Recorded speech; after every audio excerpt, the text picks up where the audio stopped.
जय श्री गणेश। नमस्कार। मैं आचार्य संजय द्विवेदी। मेरे समस्त प्रबुद्ध दर्शकों का मेरे चैनल पर हार्दिक स्वागत है। प्रिय दर्शकों, आज मैं वृषभ राशि का जनवरी 2025 का मासिक राशिफल लेकर आपके सम्मुख उपस्थित हूं। जनवरी माह में वृषभ राशि के लिए जो ग्रहों की स्थितियां बन रही हैं तथा जो ग्रहों के परिवर्तन होंगे वो इस माह में आपको किस प्रकार का लाभ देने जा रहे हैं, किन भाव में प्रबलता आएगी, इस माह में आप कितना लाभ लेने वाले हैं, इसी प्रकार से यदि कहीं पर कोई समस्या, कोई अवरोध है तो उसका क्या निराकरण है, संपूर्ण विश्लेषण मैं पूर्ण तरीके के साथ करने जा रहा हूं। प्रिय दर्शकों, इस राशिफल को आप अपने लग्न तथा राशि दोनों के अनुसार देख सकते हैं। अर्थात यदि आपकी वृषभ लग्न है अथवा वृषभ राशि है तो इस राशिफल को आप अवश्य देखें। वृषभ राशि के लिए जनवरी माह के प्रारंभ में जो ग्रहों की स्थितियां वो इस प्रकार होंगी। आपके लग्न में ही गुरुदेव बृहस्पति का गोचर चल रहा है। आपके तृतीय भाव में मंगल का गोचर होगा जो अपनी नीच राशि में है। पंचम भाव में केतु होंगे। आपके सप्तम भाव में बुध का गोचर चल रहा है। अष्टम भाव में सूर्यदेव होंगे। आपके दसम भाव में शनि के साथ शुक्राचार्य का गोचर चल रहा है तथा आपके एकादश भाव में राहु का गोचर चल रहा होगा। इस माह में पहला परिवर्तन बुध का है। जब बुध राशि परिवर्तन करेंगे 4 जनवरी को आपके अष्टम भाव में प्रवेश कर जाएंगे, जहां पर सूर्य और बुध का युति प्रभाव आरंभ होगा। 14 जनवरी को सूर्यदेव का राशि परिवर्तन आपके भाग्य भाव में हो जाएगा। 21 जनवरी को मंगल राशि परिवर्तन करेंगे और मिथुन राशि में प्रवेश कर जाएंगे। 24 जनवरी को पुनः बुध का परिवर्तन होगा जब ये आपके भाग्य भाव में प्रवेश कर जाएंगे। 29 जनवरी को शुक्राचार्य का राशि परिवर्तन आपके दसम भाव से एकादश भाव में हो जाएगा, जहां पर ये अपनी उच्च राशि में होंगे परंतु राहु के युति प्रभाव में भी होंगे।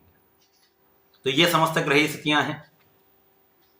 इस माह के प्रारंभ से ही आपकी स्थिति अत्यंत प्रबल होगी, क्योंकि लग्न के स्वामी का गोचर आपके केंद्र के भाव दसम भाव में चल रहा है, जहां पर ये शनिदेव के साथ गोचर कर रहे हैं।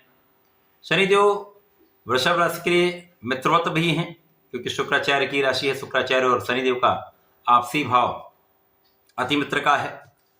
तो मित्र की राशि में शुक्राचार्य का गोचर है, केंद्र के भाव में है, दसम भाव में, जहां पर शनिदेव शश नामक महाराजयोग में, जो अकेला राजयोग जीवन के समस्त सुखों की प्राप्ति कराता है, सर्वाधिक सफलता की प्राप्ति कराता है, आपको बहुत योग्य बनाता है। इसी प्रकार से शनिदेव वृषभ राशि के लिए अत्यंत कारक भी हैं, क्योंकि ये आपके भाग्य और कर्म के स्वामी होकर कर्म भाव में गोचर कर रहे हैं।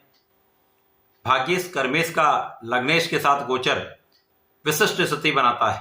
जब आपका प्रभाव कई गुना बढ़ने वाला है, आपके सामर्थ्य में वृद्धि होगी, आपकी क्षमता में वृद्धि होगी, आपके प्रभाव में वृद्धि होगी, आपकी कार्य क्षमता में कई गुना वृद्धि होने वाली। इसी प्रकार से आपकी स्वास्थ्य समस्याएं कम से कम होंगी। आप इस समय में बहुत स्वस्थ रहने वाले हैं तथा आपकी व्यवहारिकता में कई गुना वृद्धि हो जाएगी। शनि और शुक्र का संयुक्त प्रभाव निश्चित रूप से समय में आपके अकारण व्यय को कम करने वाला होगा। बिना कारण जो व्यय हो रहे थे उन पर नियंत्रण हो जाएगा।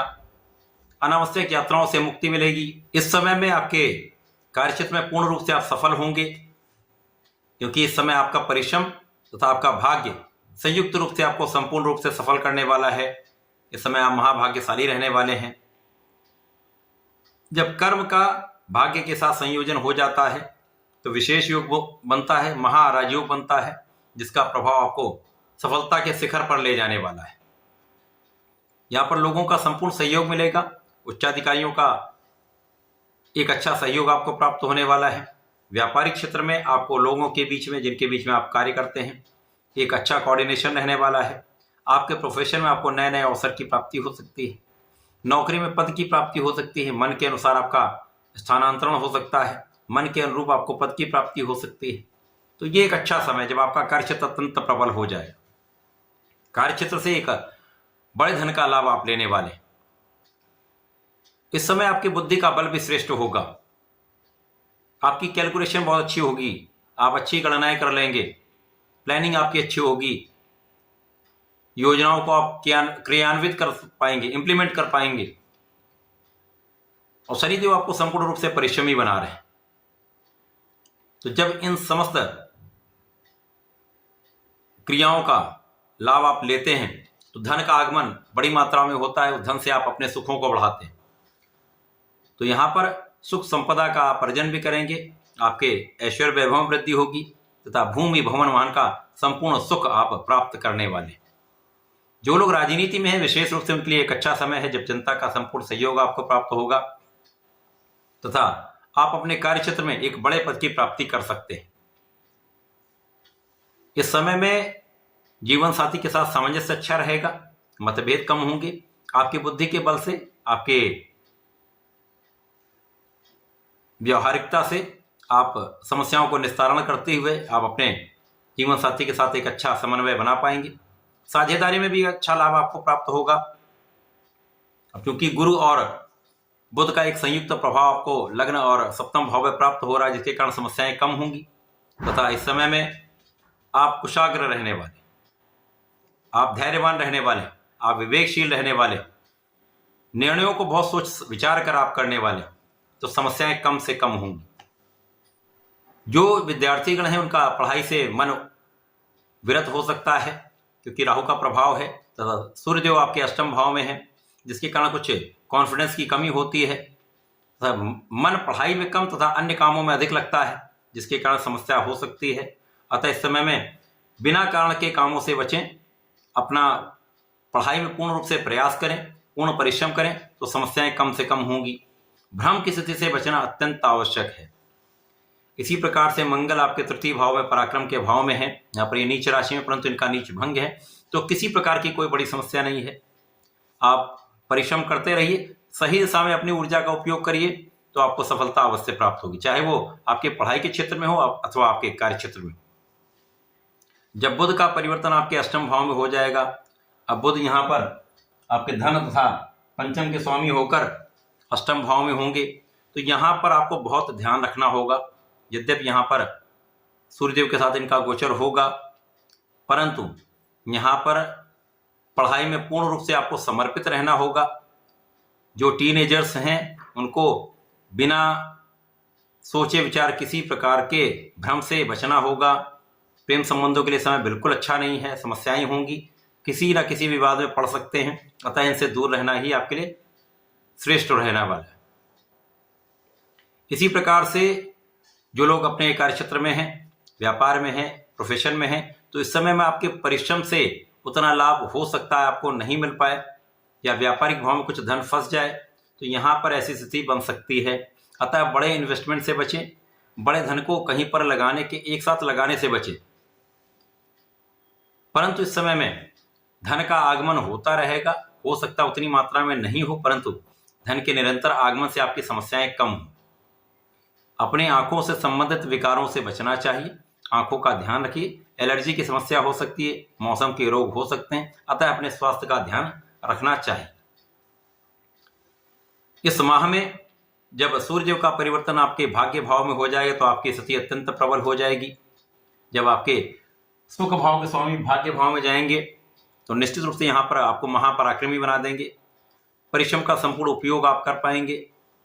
भाग्य तो पहले भी प्रबल था, परंतु परिश्रम तथा कॉन्फिडेंस, जो समस्याएं आ रही थी वो दूर हो जाएंगी, तो यहाँ पर आप महाबली हो जाएंगे। तो यहाँ पर आपके कार्य क्षेत्र की समस्याएं कम होने लगेंगी, पढ़ाई के क्षेत्र में जो आत्मबल आपका कम हो रहा था वो आपका अच्छा होने लगेगा, जिसके कारण आप अपने आप को समर्पित कर पाएंगे। इसी प्रकार से जब मंगल धन भाव में पहुंचेंगे, अब मंगल यहाँ पर आपके लिए सप्तम के स्वामी होकर धन भाव में है, तो जो लोग साझेदारी में कार्य करते हैं, व्यापार करते हैं, किसी प्रोफेशन में हैं अथवा जीवन साथी से आपको एक अच्छा सहयोग भी मिलेगा, आपके पारिवारिक भाव में वृद्धि होगी तथा धन का लाभ यहाँ पर आपको प्राप्त हो सकता है। परिवार के सहयोग से, पारिवारिक संपत्ति से एक लाभ आपको मिल सकता है। इस समय में वाणी पर पूर्ण नियंत्रण रखना चाहिए। वाणी की कटुता से समस्याएं हो सकती हैं, विशेष रूप से परिवार के मध्य में बहुत सोच विचार कर आपको बोलना चाहिए। जब बुध का परिवर्तन आपके भाग्य भाव में हो जाएगा तो भाग्य भाव में प्रबल रूप से बुधादित्य योग का निर्माण होगा। यहां से आपकी स्थिति अत्यंत प्रबल हो जाएगी। शिक्षा प्रतियोगिता में आपको सफलता भी मिलेगी। जो विद्यार्थीगण हैं उनके लिए एक अच्छा समय होगा, जब आपका संपूर्ण प्रयास आपको संपूर्ण रूप से सफल करने वाला है। किसी प्रकार का कोई दुर्योग नहीं है। संतान पक्ष भी बलवान रहेगा, संतान से सुख भी प्राप्त होगा तथा इस समय में भाग्य परिश्रम का संपूर्ण प्रभाव आपको जीवन के सर्वोच्च सफलता के मार्ग पर ले जाने वाला है।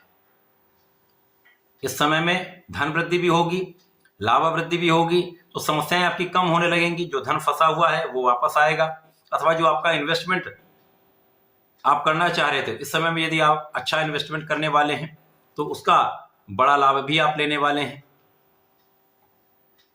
सुखों में वृद्धि का समय है, सुख साधन आपके बढ़ सकते हैं, भूमि भवन वाहन का योग बन सकता है, आपको उनका लाभ प्राप्त होगा।